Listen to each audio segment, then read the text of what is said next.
Marzec a cudze zwyki.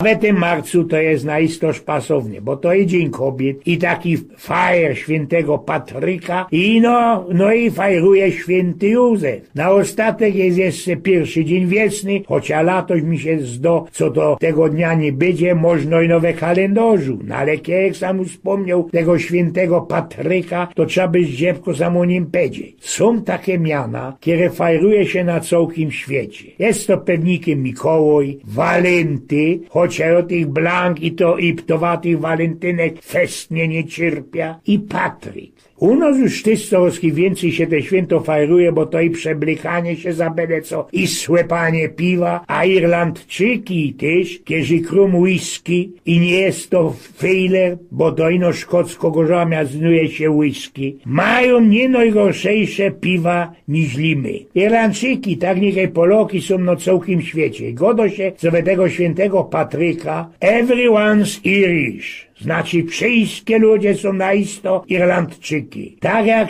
u naszym politykierom się co wszędy są Poloki i ino u nich mają wezocy. Kto to był ten święty Patryk? Ano, ja go daję, był to irlandzki apostel, który tak po prawdzie pochodził ze Szkocji albo Brytanii. Bez długie lata był ciun heresztantem, ale już w 432 roku został biskupem, a dawniejszy Ojciec Święty wykludził go do Irlandii. Te ichnie Irlandczyki to byli ludzie, którzy ciągiem żyli między celtyckimi bogami i jak to się gryfnie go dało, pogońskich łobrzędach. Jeśli nasz pomboczek się tak przyjmie, to w tym co żody nie poradził na zicher powiedzieć. Ten misjonarz uholko wodza tych ludzi, a nie skorzy we 445 roku wystawił pierwszy tam kościół. I kole tego kościoła poszli bajstować gryfne miasto Armagh, które bez sołkę 600 lat było biskupowe. Trzeba się dopowiedzieć, co w V wieku ta Irlandia przyjęła chrześcijaństwo, a genau 17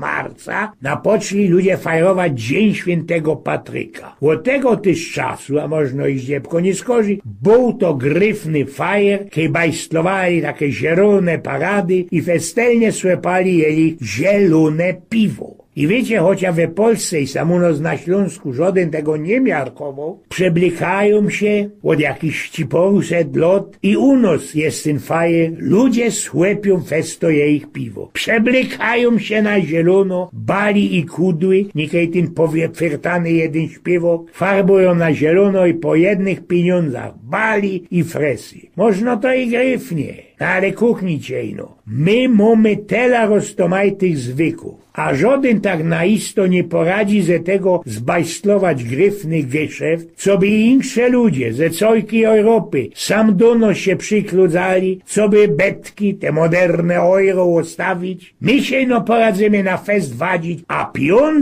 a pieniądze to można ty na święty Mikołaj wciepnie bez szlot, jak bomba do dawnego lufczu z Kellera bez ostatnio wojna. Ale to ke inci. Oj, więc pnioku.